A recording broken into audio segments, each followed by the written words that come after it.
Hello বন্ধুরা, আমি রবিন আর এখন কথা বলবো রায়ান রাফি পরিচালিত এবং সাকিব খান অভিনীত সিনেমা তুফান সিনেমাকে কেন্দ্র করে একটা নতুন আপডেট উঠে আসছে, তো সেটাই কথা বলবো।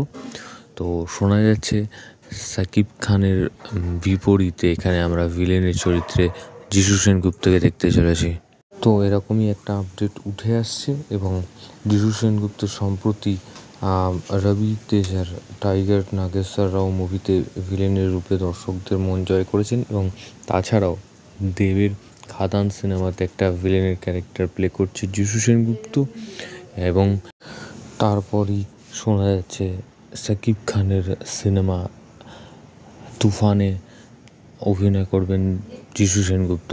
তবে এখানে সাকিব খানের যে ক্যারেক্টারটা এই তুফান সিনেমার মধ্যে, যে সাকিব খানের একজন মানে গুন্ডার চরিত্র প্লে করছে, তবে সেই নেগেটিভ ক্যারেক্টারটার সাথে যিশু সেনগুপ্ত নেগেটিভ ক্যারেক্টারটা একটা মানে হয়তো এরকম হতে পারে যে যিশু সেনগুপ্তর কারণেই এমন কিছু করেছে যিশু সেনগুপ্ত যে সেই কারণেই সাকিব খান এই একটা গুন্ডা বা মাফিয়া তৈরি হয়েছে। তো এরকম গল্প হতে পারে।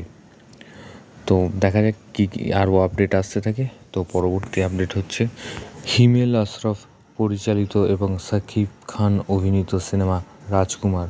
তো রাজকুমার সিনেমার একটা মোশন পোস্টার চলে এসছে। তো পোস্টারটা দেখে সেরকম কিছু যে এক্সট্রাঅর্ডিনারি কিছু সেরকম মনে হচ্ছে না, তবে সিনেমা মানে পোস্টারটা দেখে কিন্তু আবার গল্প সম্বন্ধে একটু আইডিয়া কিন্তু আসছে যে কী হতে চলেছে এই সিনেমাটাতে।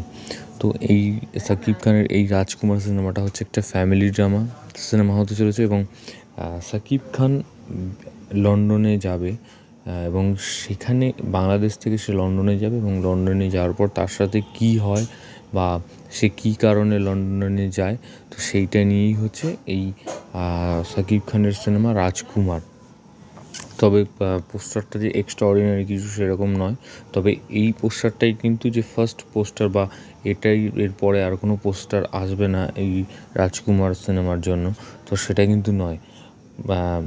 আরও পোস্টার আসবে এবং সেরকমই কিন্তু জানা যাচ্ছে যে এই সাকিব খানের রাজকুমার সিনেমার জন্য আরও বিভিন্ন পোস্টার আসতেই থাকবে বা আরও আপডেট আসতেই থাকবে। তো যাই হোক, দেখা যাক আর কি আপডেট আসে। তো এরকম ধরনের আরও আপডেট পেতে তোমরা সাবস্ক্রাইব করো চ্যানেল পে বাংলা পিবি এবং বেল আইকনে ক্লিক করতে ভুলো না। বেল আইকনে ক্লিক করলে তোমরা সবার আগে নোটিফিকেশন পেয়ে যাবে। ধন্যবাদ।